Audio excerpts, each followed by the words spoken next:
Hello, Internet, and welcome to Neon Souls. We are here to play some Scum and Villainy. We're super excited for you to be joining us. We will be continuing with our game here in a moment, but first, before we get started, we can talk about some things we got going on the channel this week. I believe our next scheduled stream this week is going to be on Saturday for Hearts of Stone. We continue with our Blades in the Dark game, and you should definitely come join us for that. If you like this is another, it's Forged in the Dark. It's what this system is what that is based off of, so you should come hang out for that one, which I also run. The rest of our schedule, though, if you're interested in whatever else we do on this channel, is below our faces. If you're watching us live on Twitch, if you're watching us on YouTube some point in the future, head over our Twitch page, see what we're doing right now. Speaking of YouTube, all that I've just been told is up to date. All of our shows, except for our most recent one last night, are up. So if you want to get caught up on all the games we play, all the shows that we've done since the dawn of time, come go over there and watch that. Click the button, subscribe if you're feeling frisky when you're over there. That is pretty much it, though, as far as scheduling stuff. So I'm going to go ahead and let my players introduce themselves, talk about who they are, what they do on and off this channel, and who they are playing tonight, starting with Van. That's me. I had muted myself in two different places somehow, and I'm not sure how it happened. But once again, like a computer genius, I fixed it. Hi, I'm Van.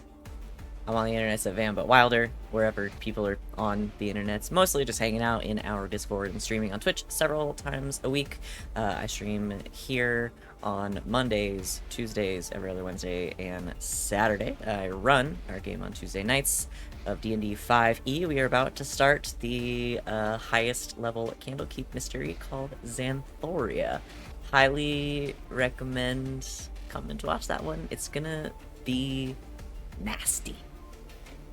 And I'm excited. This last one was wholesome. This one's going to be nasty.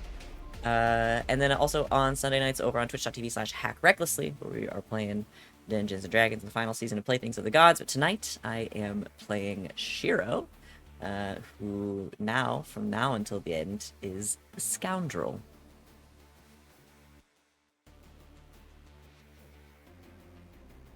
I think I'm next. Hi. Rachel Elizabeth with Minnesota. Just realized it's my friend's birthday, so I was like, oh fuck, I have to text him. And I've also got some major pity zoomies happening and also really bad ADHD brain. So sorry for the chaos that I will be bringing to this game tonight. I'm here every other Wednesday. I am also here on Tuesdays for that high level D&D bullshit. And I am on LB Hack'emup's channel, Hack Recklessly, where she runs another Dungeons and Dragons game, which is so much fun. And tonight I'm playing Nerin, who is the muscle. Then that's me. Hi, Internet. It's me. It's Sita. Oh, hi, Mom. Oh, my God, I forgot. Hi, Mom. Mom, I love you. Anyway, it's me, Sita. You can find me on the Internet at Mr. Wilt. That's MR_WYLDT. Yes, I do know how to spell. You can also find me at john.ceta on Instagram, where I occasionally actually still post things, and it's all pictures of food I made. But you're most likely to catch me every Monday playing in the Dragon Age game, and every other Wednesday playing this game. And I also love to lurk around in the chats of all the other games that we've listed here, so poke your head in, and yeah, we can make fun of the players. It's fun. But tonight I'm playing Splat, who is the crew's mystic. And that leaves me. Hi, everyone. I'm Val. You can find me at the Kraken's Crown, lurking around the internet. I am here a few days a week playing, mostly running games. We talked about two of the games I run. This is one of them. Hearts of Stone is the other. And then I run a game of the Dragon Age TTRPG on Mondays called Red Jenny. And come hang out with us for that. We're getting into our kind of penultimate arc of the campaign. So it's Who the fuck is Ziggy? Yeah, who the fuck is Ziggy? I can't stop thinking about that. That was the funniest chat message I've ever seen. That was so funny. Wait, who the fuck is Ziggy? It's very funny when you have to replace a character halfway through a campaign and somebody who hasn't been around for a while. Somebody Tunes decided in they the chat couldn't goes, just use their eyes to look I around the have room. magic eyes. I had magic eyes. They're gone now. will but I never had be magic eyes. Why not forgiven. use them? You'll never be forgiven. never be Yeah, forgiven. I know. All right. Still probably my favorite PC death that's ever happened in any campaign. All right, that is it though. Are you all ready to get started? Yeah, boy. All righty then. Previously on Neon Souls, the crew of the Velvet Luster found themselves on Joy Station, having just escaped from the Cosmic Infinity auction house by diving headfirst into a pool below. You, with your new friend Prince Avsolisk, made your way to the Nebula Casino, to the Prince's penthouse, where you got a chance to hang out with your new best friend. We kind of began with our new system, with you trying to occupy the prince while you searched out for your real objective, which was a data core that the prince had in his possession as the CFO of IDIS. And you were successful in doing that. I think Nerin and Shiiro played their parts as distraction in many ways, getting the prince to drunk and seducing him along the way, while Splat snuck off into the prince's massive penthouse at the Nebula and broke into a secret room, or a locked kind of office room, in the back of the or kind of near the back of the prince's the penthouse, where you found the data core, successfully pilfering the device by transforming into the likeness of Prince Justinian. You found yourself stuck in this form, as a complication to your less than stellar rolling, and the Nerin and Shiiro had to divert the attention of the prince as Splat attempted to sneak out. Nerin getting very aggressive and sort of doming the prince into agreement. You also succeeded in your secondary objective of recruiting the prince to join you as you gallivant across the stars, inviting him to your ship, the Velvet Luster, which he agreed to meet you after a meeting that he had with the Magna Terra, who you knew were on their way. You were able to sneak out of the Nebula Casino, avoiding the gaze of the attention of The gaze? You avoided the gaze. That's the last thing I wanted to do. I would avoid never the gaze. avoid the gaze. Come on. You avoid the attentions of the Magna Terra officials, Boric Folsador and the Oracle, and made your way back to the Velvet Luster. And I think that's where we ended last time, with you going back to your ship, which we can kind of cut to as you have succeeded in your job. So this is normally kind of where we would come back into the mechanics of the game and go into like a meta overview of the doing the payoff and downtime, but I do kind of want to play out the payoff here. So what I will where we will instead cut to right now is the three of you all dressed in your whatever you took from the prince's I forgot exactly what the outfits ended up as, the new clothing that the prince gave you. You've had so many fashion changes within the last 3 sessions. Hero's back to what he normally wears, just a much nicer version. Yeah. Which is just a vest and pants and boots. Got it. Is Splat just wearing a shirt? Oh, why do I feel like yes? I feel like Nerin would have grabbed Splat pants. Okay. Because I think you were wearing the prince's shirt and pants. I think because Nerin threw you a pair there of were the pants. prince's That's pants. right. You threw pants. That's right. But it might Yeah. all be, if you've gone back to your normal form, it's all just very baggy. You're trying to like hold it all together. Are we gonna have to do a meetup with the hacker that we? Keychain. I was gonna let y'all have a chance to do that if you wanted to. I wanted to just jump to your payoff Zephyr. from Taro Tar Okay. first. And then if y'all want to go, assuming that you don't want to end up on the bad side. I was gonna say, because she was at the place that we were, and Tar we'd have to leave, right? She was in the one of the sections of Joy Station, yes.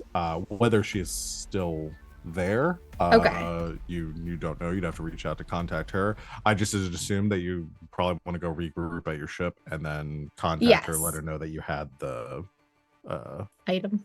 at the keychain. Yeah. Yeah, I mean, we definitely want to leave as soon as possible, but Yeah. I didn't know if we were supposed. I didn't know if we'd had a set meet point. I didn't Yeah. remember. I don't feel like going backwards in my notes right now. I don't think you did. Already a glass of wine in. Yeah. We're not going backwards in the notes. We're only writing new ones. Yeah, and we can play that out too. But I wanted to do this first for a couple of Mhm. reasons that will keep us from having to retread things. You call, so you get back to the ship, bringing up the comms, and within a few moments, Mr. Taro, our squid-faced employer, is kind of like a smoke hanging in the air around him as he's clearly in some dark lit room. Has his a hat, kind of the brim of it, barely covering the tops of his eyes, as he says, well. So, how did it go? I'd say pretty well overall. You don't look too worse for wear. Hair's a bit of a mess. Trust y'all got up to some no good. Oh, extremely no good. But we have something for you. You get the data core? Splat has it, I imagine, still. I think Splat has it inside of them. That's right. Splat. I'm just imagining at the end of Alien Covenant where like you know who is bleh, yeah. the little things. I don't know. I don't want to like spoil it for people who haven't seen it, but It's like a it's 5-year-old like movie at this 1,000 years point. old. I know, but it's just bleh. Just like the little like there's that like weird little like Oh yeah, for sure. But like it causes Splat no discomfort, so it's Yeah. just like gross from the outside for everybody else. Yeah. And I don't think I've shown shape-shifting powers in front of Tar, but I think Splat figures if you guys trust him, then they can trust him. So yeah, they go bleh. Like mouth expands outwards, like bigger than the shape of the skull should allow. Doesn't bat an eye. just watches him like passively. He's seen a lot of fucked up shit in his business. And he says, convenient. All right. Splat winks at L9 when they do that. He's just standing in the background of the feed. Your employer says, all right, see if you can bring up the visual of the data on comms, see what we're dealing with. Good thing, boss. You I plug look in at someone the, else. I don't use the computers. one of Is you. Splat the computer person right now? I think don't Splat is kind what will be a computer role? in this system. That's a good question. I'm trying to remember what the name is. Rolling I on don't me. have hack. I think I've there's got a doctor tech. and study. I've got a study. Yeah. I mean, do we hack have to would roll? be. We have to roll for this? No, I'm not doing it. Okay, you're not gonna make us roll for it? Okay. Yeah, I was saying if you want an idea of like who is like good at this stuff, it would be based on the insight. So something like a hack roll would probably be your closest to it. So I don't know if anyone has points in hack. Nope. No. All right. Maybe I should ditch Apparently my we point. need to. Maybe I should retcon, ditch my point, and study and put one in hack. That is, if you want to do that, I'm not gonna argue at this point. Y'all can. It's probably not a bad you idea. get- Not a bad I'm idea. gonna do it. Okay. Okay. I gotta have point in hack now. We're so early into the system. Yeah. The We also did yeah. like almost zero discussion on like who had what where. We had like a 5-minute conversation and Yeah. when we were doing it. Yeah. So. All right. I've got a hack. The you plug in the data core, or you set it on the reader, and it kind of lights up, glows for a bit, and you can see like the comm screen splits, and you have the image of the video image, and then it kind of brings up the data that is sharing with Taro Tar, and immediately upon seeing it, you see like a wall of just heavily encrypted data. And Taro kind of clicks his teeth a bit, says, yeah, that's what I thought. All right, well, still job well done. First step done. I'll wire you the creds as we agreed, but sort of assuming that this is where we're going to end up. We're going to need someone who can decrypt this data so we can get our location. Based on what I'm seeing here, this looks military grade, so probably someone with a lot of skill. We might know a guy, actually. Well, great. I've got a few contacts if you need a name, someone to reach out to, but if you've got someone that you trust with this info, then more power to you. Someone you don't have to split the money with, or won't have to split it as many ways. All right. All right then. We'll let you Well, know. creds will be heading your way soon. Good job. And he hits the button, and the feed ends. The little data core rests back down onto the plate. Wait for the money to hit the account. Ding. So in our prior game system, it was 20,000 creds. In fiction, it's still 20,000 creds. But for the sake of this system, 20,000 cred would be an absolute astronomical amount of money to give you all. That's a plan.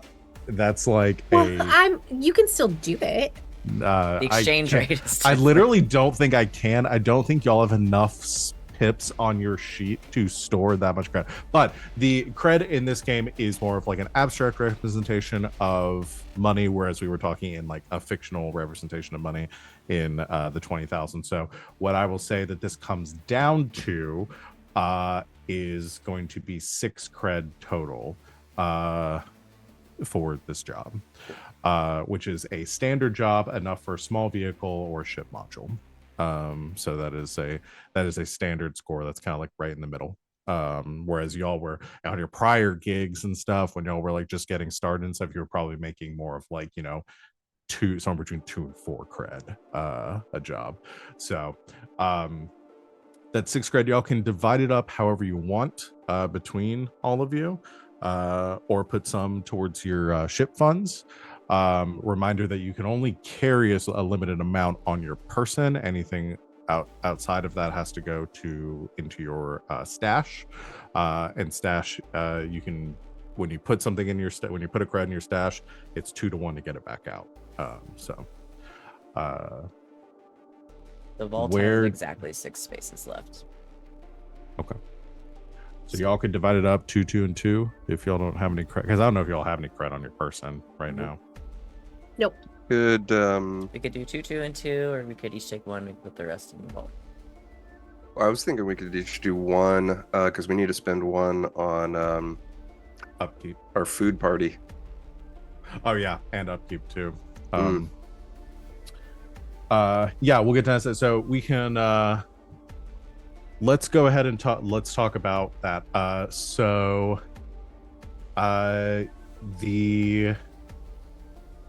let's do the rest of like let's talk about it in the meta and the mechanics of the game, and then we'll get back into the fiction too. So Is that what we're 'cause, gonna do with the cred?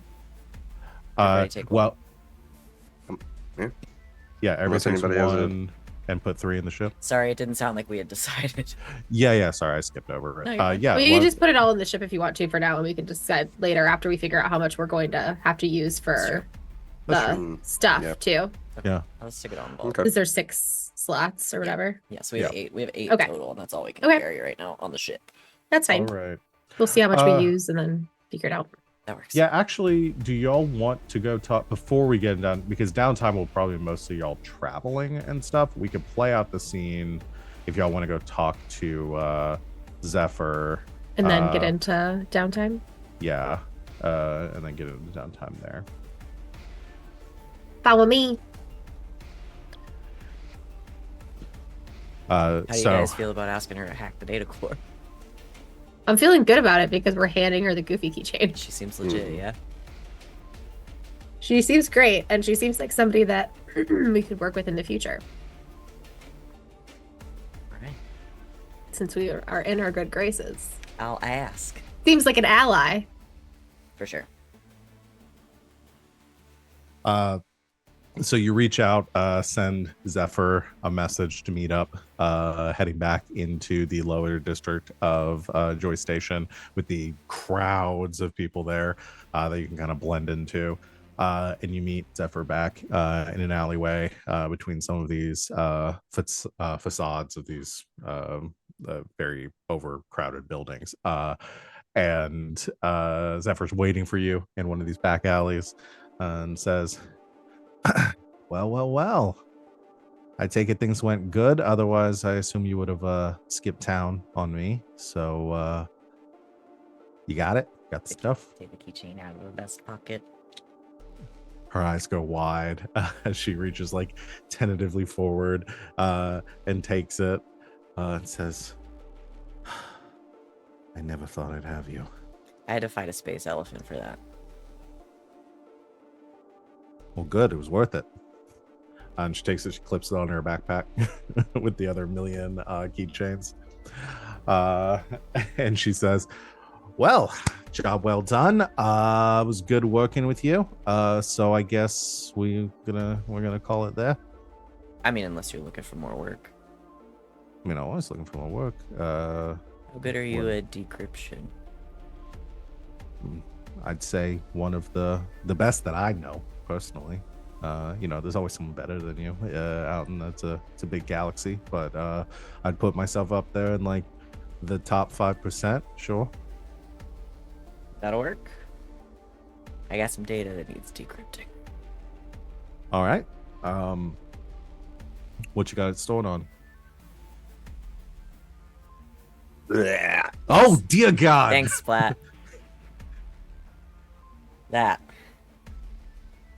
It takes it like just like barely touching it with 2 fingers. It's just horrified right now. Looks it over. Says, "Oh, damn! How'd you get this?" Stole it. Well, I'd imagine so. Hold on. And she takes out her like laptop, sets it down on the. It begins to hum again. She begins to hacker type furiously on the laptop. What's your going rate? She looks over it and she says, well,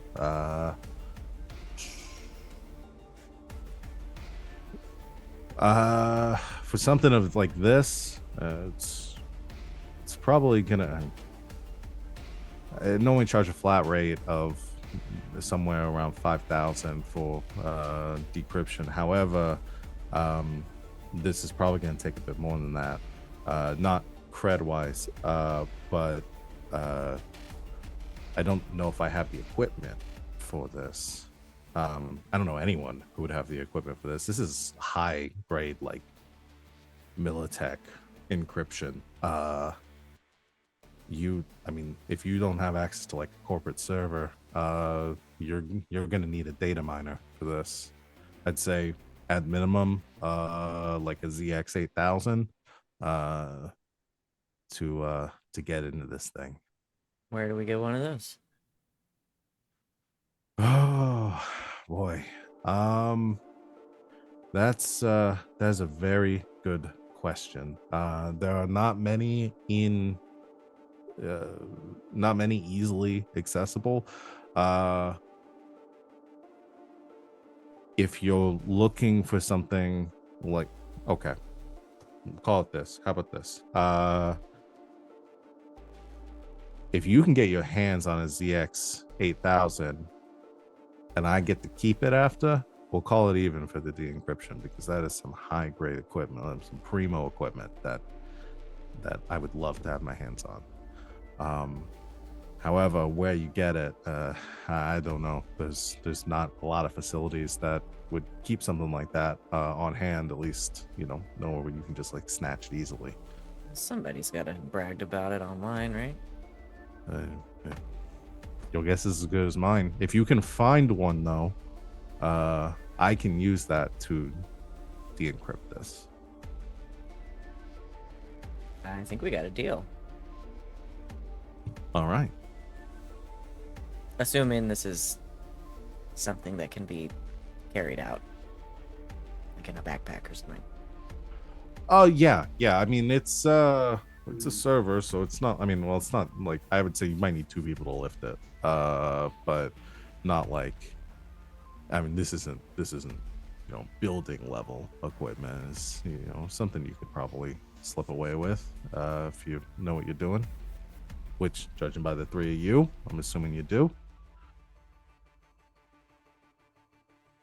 All right.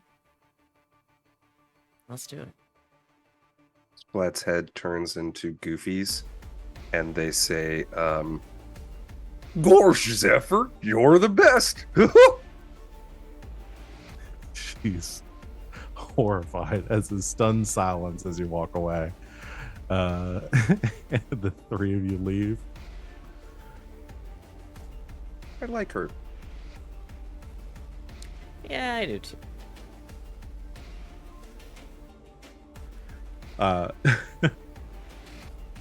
You head back to the Velvet Luster, and as you arrive back at your ship, standing outside of it, with about 6 luggage cases, is Prince Justinian.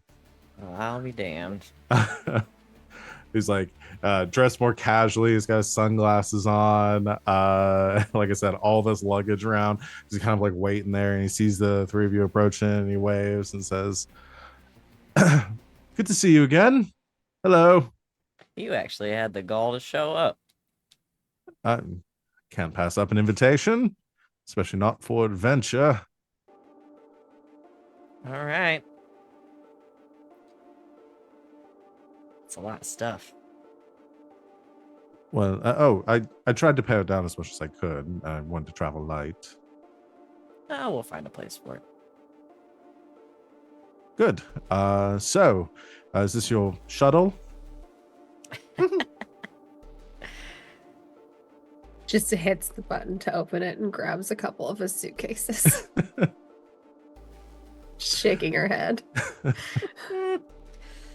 As you Splat says, Splat, the young one of the group, as they're passing by, the prince just looks up at him, shakes their head a little bit, and says, "You've got a lot to learn, buddy." Right. Oh, come on. It's not going to carry itself. Okay.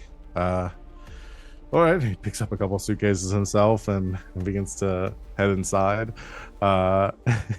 Going around the ship, quickly realizing this is your ship and not your shuttle, to your ship, and starts out. It's like, oh, it's lovely. It's very cozy, very cozy. It can be. And you begin to set them up for with some quarters. So at this point, as everything departs and we kind of move forward from passage of time and everything, before we get into our next job, as y'all are getting everything situated, let's go into our downtime. Whee. So this will probably encompass a couple of weeks in space as you are traveling to wherever you're going to find this data miner. So the first thing that we have to deal with, right after payoff, we have to decide whether you pay for your ship's upkeep. If you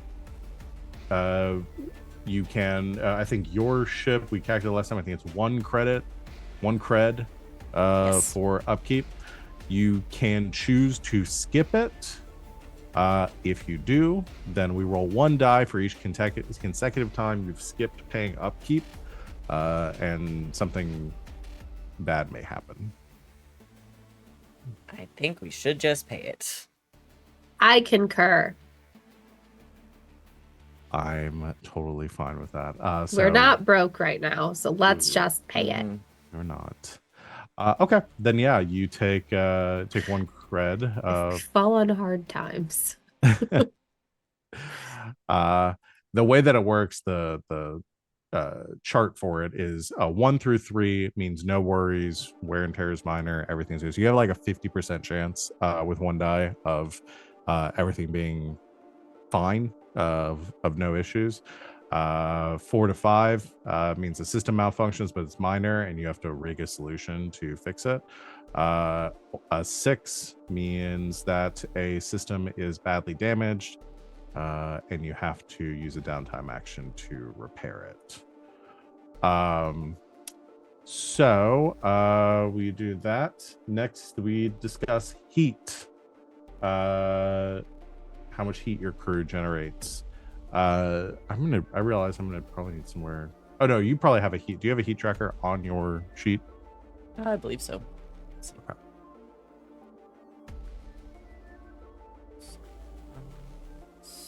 I feel like we should. It'd be weird if we didn't.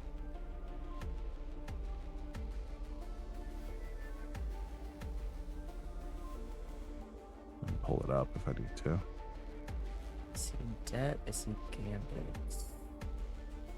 I mean, there's a notes section. I can put it in. Am I being silly? Can I not read? I don't see it. Must not have it on there. It's like a pretty important mechanic. Yeah, I don't Yeah. see it on like the character ones either if we're supposed to be tracking it on there. Yeah, no. Normally it's for the crew. Yeah, So- that's what I was just looking to see if You changed it to faction mode. Yeah, I didn't do it. I didn't do it. That was Asita. There you go. There you go. Back to ship mode. That's fine. I'll just put it in the notes. Okay. Well, let's talk about how much heat y'all have. I don't know what the generated. max is though. For this Yeah, one. well, It's that's not on what's here. weird. That's not on there. So when you switch it over to faction mode, it actually shows heat. And I remember reading at one point that your heat is it's based on the system you're in. yeah. So I guess I need to track it. Which obviously we're dealing with different systems and stuff. These would be with the 4 quadrants. I'm just gonna put them in the notes. It's 1, 2, 3, 4, 5, 6, 7. It's 8 heat. Yeah. And what quadrant are we in? So y'all are in the. Oh god, where did my thing go? Y'all at Joy Station. I believe you're in the Absolus quadrant, but let me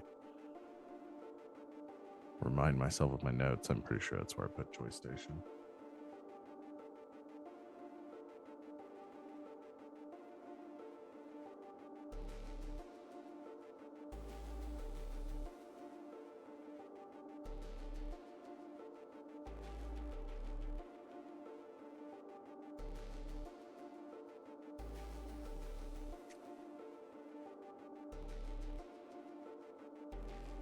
Yeah, because y'all are in the Phantasm Nebula. So, yeah, it's the House Absolius. Spell, please. Huh? You spell that, please. Avsoliesk.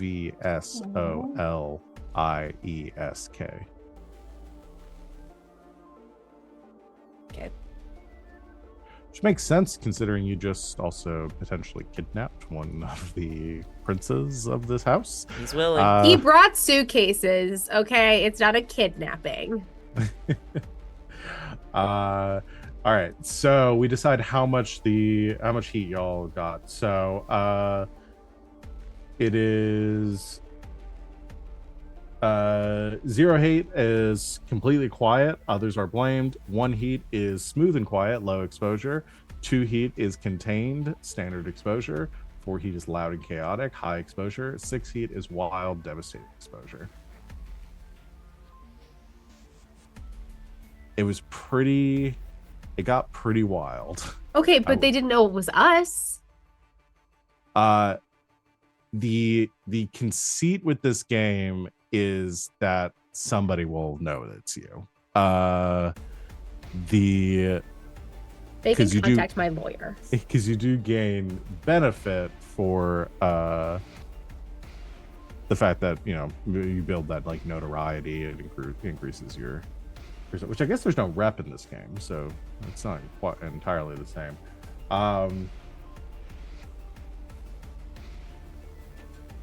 I'm thinking maybe 4 heat. And again, it's the job that you did, like the descriptor for how we would describe what happened at the auction house and afterwards. We unleashed a space elephant. Yeah. You did unleash a space elephant. Yeah. That's true. There was a space elephant that was released in an auction house. Allegedly. Allegedly. Are you the space elephant? We can go with 4 heat for that. I think that's fair. And then it's +1 heat if it's a high profile or well-connected target or there's public use of artifacts. I would say high profile, well-connected. Yeah. +2 heat if you killed citizens, massive property damage, or illegal weapons use. I don't really think, I mean, the only thing here would be property damage, and you didn't really Not really do a ton of property damage. You didn't blow up the auction house. We didn't blow up the auction house. Yeah. The qualifier too is that the killing of citizens and stuff is whether the crew did it, whether the crew did it or not. Even if somebody else did the killing, if killing was involved, it adds heat. And then +3 heat if you damaging a hyperspace lane or system gate. So if you destroy one of the hyperspace travel gates, you did not. So I think we ended up with a total of 5 on that one. Right. And then you didn't reach 8 heat, so you don't get a wanted level. Alrighty. Next we're gonna do an entanglement. So let's see. GM generates entangle for the crew using the list below. And roll dice. All right. So you're at wanted level 0. So I'm gonna roll a d6 and see what we get.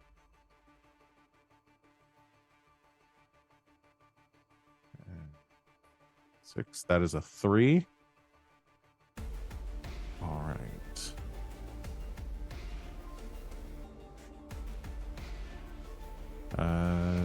New friends. A neutral faction asks you to do a job that's either extra dangerous, pays a little, or gathers more heat than usual.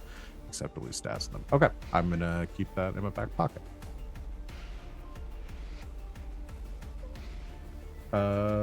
All right. So the next thing we do is downtime activities. So everybody gets 2 activities for free.